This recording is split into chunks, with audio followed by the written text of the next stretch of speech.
Hello friends, দেব coaching সেন্টারে সবাইকে স্বাগত। আজ মাধ্যমিক ভূগোল ও পরিবেশ বসু মল্লিকের লেখা দশম শ্রেণীর ভূগোল বই থেকে চতুর্থ অধ্যায় বজ্র ব্যবস্থাপনার এর অনুশীলনীর প্রশ্নোত্তর নিয়ে আলোচনা করব। এক দাগের প্রশ্ন দেখো, সঠিক উত্তরটি নির্বাচন করো। যার মানে এক নম্বর প্রশ্ন দেখো, প্রদত্ত কোন বজ্র পদার্থটি জৈব অভঙ্গুর বজ্র? ক কৃত্রিম রবার বজ্র, খ অ্যালুমিনিয়াম পাত, গ প্লাস্টিক বজ্র, ঘ সবগুলোই প্রযোজ্য। সঠিক উত্তরটা হবে ঘ সবগুলোই প্রযোজ্য। দু নম্বর প্রশ্ন দেখো, মানব শরীরে দূষিত জল থেকে সৃষ্টি হয় ক আমাশয়, খ হাঁপানি, গ ফুসফুসের ক্যান্সার, ঘ দৃষ্টিহীনতা। এর সঠিক উত্তর হবে ক আমাশয়। তিন নম্বর প্রশ্ন দেখো, যানবাহনের কার্বন কণার নির্গমন রোধের জন্য ব্যবহার করা হয় ক পরিস্রাবক ঘূর্ণায়ন, খ সরিতিক অধক্ষেপক, গ স্ক্রাবার, ঘ আস্তরণযুক্ত অ্যালুমিনা। এর সঠিক উত্তর হবে গ স্ক্রাবার। 4 নম্বর প্রশ্ন দেখো, সঠিক বজ্র ব্যবস্থাপনার অভাবে জীববৈচিত্র্য ক বৃদ্ধি পায়, খ হ্রাস পায়, গ একই থাকে, ঘ বোঝা যায় না। এর সঠিক উত্তর হবে খ হ্রাস পায়। 5 নম্বর প্রশ্ন দেখো, কম্পোস্টিং পদ্ধতিতে নির্মিত হয় ক রাসায়নিক সার, খ জৈব সার, ক উচ্চ ফলনশীল বীজ, ঘ শিল্পজাত পদার্থ। এর সঠিক উত্তর হবে খ জৈব সার। 6 নম্বর প্রশ্ন দেখো, ক্লিন সিটি পরিকল্পনাটি পরিলক্ষিত হয় ক মুম্বাইয়ে, খ কলকাতায়, গ দিল্লিতে, ঘ গুজরাটে। এর সঠিক উত্তর হবে খ কলকাতায়। 7 নম্বর প্রশ্ন দেখো, একটি তেজস্ক্রিয় বজ্র হল ক ইঞ্জেকশন সিরিঞ্জ, খ সবজির খোসা, গ ইউরেনিয়াম, ঘ সাবান ধোয়া জল। এর সঠিক উত্তর হবে গ ইউরেনিয়াম।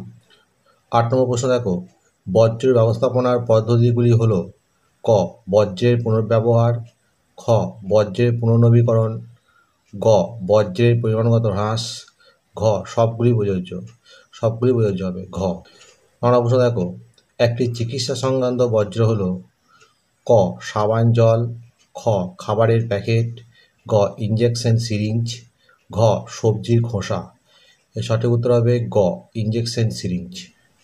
10 নম্বর প্রশ্ন দেখো, এগুলির মধ্যে বিষাক্ত বজ্র হল ক কৃষি জমির বজ্র, খ পারদ, গ সেলুলোজ, ঘ রান্নাঘরের বজ্র। এর সঠিক উত্তর হবে বিষাক্ত বজ্র হচ্ছে ঘ পারদ। 2 দাগের প্রশ্ন দেখো, শুদ্ধ অথবা অশুদ্ধ নির্বাচন করো। যার মান 1। দেখো 1 নম্বর, ভরাটকরণ প্রক্রিয়ায় আবর্জনার পচনে হিউমাস তৈরি হয়। এটা ভুল। 2 নম্বর প্রশ্ন দেখো, পুনর্নবীকরণের ফলে পুরনো খবরের কাগজকে কাঁচামাল হিসাবে ব্যবহার করে কাগজ উৎপাদন করা যায়। এটা ঠিক।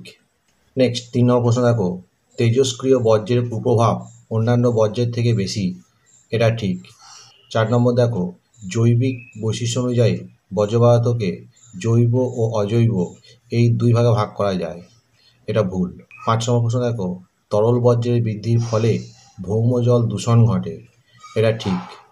6 নম্বর প্রশ্ন দেখো, জৈব বজ্রগুলির উৎস প্রধানত উদ্ভিদ ও প্রাণীর দেহাবশেষ। এটা ঠিক। 7 নম্বর প্রশ্ন দেখো, দূষিত বাতাসকে স্ক্রাবারের সাহায্যে পরিশ্রুত করা হয়। এটা ঠিক। 8 নম্বর প্রশ্ন দেখো, বজ্র পৃথকীকরণ না করে তার ব্যবস্থাপনা করা বেশি বিনোদনত। এটা ভুল। 9 নম্বর প্রশ্ন দেখো, বজ্র ব্যবস্থাপনার অভাবে বর্তমানে ভাগীরথী হুগলি নদীতে বন্যার সম্ভাবনা বৃদ্ধি পেয়েছে। এটা ঠিক।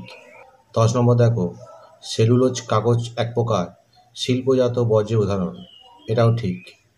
11 নম্বর প্রশ্ন দেখো, 5ই জুন বিশ্ব পরিবেশ দিবস পালিত হয়। এটা ঠিক। 12 নম্বর প্রশ্ন দেখো, সিএফসি এক প্রকার গ্রিন হাউস গ্যাস। এটা ঠিক। 13 নম্বর প্রশ্ন দেখো, কম্পোস্টিং প্রক্রিয়ায় আবর্জনার পচনে হিউমাস তৈরি হয়। এটাও ঠিক। এরপরে 3 দাগের উপযুক্ত শব্দ শূন্যস্থানে পূরণ করো। যার মান 1। তোমরা এই শূন্যস্থানগুলো দেখে নাও, এর উত্তরগুলো পরে করা আছে। 1 নম্বর শূন্যস্থান দেখো, বজ্র কাগজ একটি ড্যাশ ধরনের বজ্র। শূন্যস্থানে লিখবে কঠিন। 2 নম্বর শূন্যস্থানে দেখো, বৈদ্যুতিন বজ্রকে সংক্ষেপে বলা হয় ড্যাশ বজ্র। শূন্যস্থানে লিখবে ই বজ্র। 3 নম্বর শূন্যস্থানে দেখো, কৃষিজ বজ্রের সৃষ্টি হয় সাধারণত ড্যাশ সার ব্যবহারের ফলে। এর শূন্যস্থানে লিখবে পটাশিয়াম। 4 নম্বর দেখো, ড্যাশ পদ্ধতিতে বৃহদায়তন ফাঁকা জমিকে খুব গভীরভাবে খনন করে সেখানে বজ্র পদার্থ নিক্ষেপ করা হয়। এর শূন্যস্থানে লিখবে জমি ভরাটকরণ পদ্ধতিতে। 5 দাগের শূন্যস্থানে দেখো, ড্যাশ এর সাহায্যে আমরা একই জিনিস একাধিকবার ব্যবহার করতে পারি। শূন্যস্থানে লিখবে বজ্রের পুনর্ব্যবহার এর সাহায্যে। 6 দাগের শূন্যস্থানে দেখো, যেসব বজ্র বিয়োজিত হয়ে জল, মাটি ও বাতাসের সঙ্গে মিশে যায় তাকে ড্যাশ বলে। শূন্যস্থানে লিখবে জৈব ভঙ্গুর বলে। 7 নম্বর শূন্যস্থানে দেখো, প্রত্যেক বছর ড্যাশ তারিখে বিশ্ব পরিবেশ দিবস পালিত হয়। শূন্যস্থানে লিখবে 5ই জুন। 8 দাগের শূন্যস্থানে দেখো, ড্যাশ হলো এক প্রকার পৌরসভার বজ্রের উদাহরণ। এর উত্তর লিখবে রাস্তা ও নর্দমা আবর্জনা। 9 নম্বর দেখো, ড্যাশ থেকে বিভিন্ন রকম বিষক্রিয়ার উদ্ভব হয়। শূন্যস্থানে লিখবে রাসায়নিক কারখানা। 10 দাগের শূন্যস্থান দেখো, 4R হলো ড্যাশ ড্যাশ ড্যাশ এবং ড্যাশ। এর ইংরেজিতে লিখবে রিফিউজ, রিডিউস, রিইউজ এবং রিসাইকেলিং। 4 দাগের প্রশ্ন দেখো, স্তম্ভ মেলাও, যার মান 1। দেখো 1 নম্বর আছে 4R, এর সঙ্গে হবে গ বজ্র ব্যবস্থাপনার আধুনিকতম পদ্ধতি। দেখো 2 নম্বর আছে বায়ু দূষণ, এর সঙ্গে হবে ঘ সিএফসি গ্যাস। দেখো 3 নম্বরে আছে জনসচেতনতার বৃদ্ধি করা, এর সঙ্গে হবে খ শিক্ষার্থীর কাজ। 4 নম্বর দেখো সিরিঞ্জ, এর সঙ্গে হবে ক চিকিৎসা সংক্রান্ত বজ্র। এর পরের স্তম্ভ দেখো 1 নম্বরে আছে যান্ত্রিক পদ্ধতিতে বজ্রের দূষিত গ্যাসীয় অপসারণ, এর সঙ্গে হবে খ স্ক্রাবার। 2 নম্বর আছে দেখো ফাঁকা জমিকে খনন করে বজ্র চাপা দেওয়া, এর সঙ্গে হবে ক স্যানিটারি ল্যান্ডফিলিং। 3 নম্বর আছে দেখো পাইপলাইন পথে বজ্র পরিশোধন, এর সঙ্গে হবে ঘ নিষ্কাশন। 4 নম্বর দেখো আছে শুষ্ক ও আর্দ্র বজ্র বাছাই, এর সঙ্গে হবে গ বজ্র পৃথকীকরণ। বন্ধুরা এখানেই শেষ করছি, পরবর্তী ভিডিওতে আবার দেখা হবে। ভিডিওটি ভালো লাগলে অবশ্যই লাইক, কমেন্ট, শেয়ার করবে।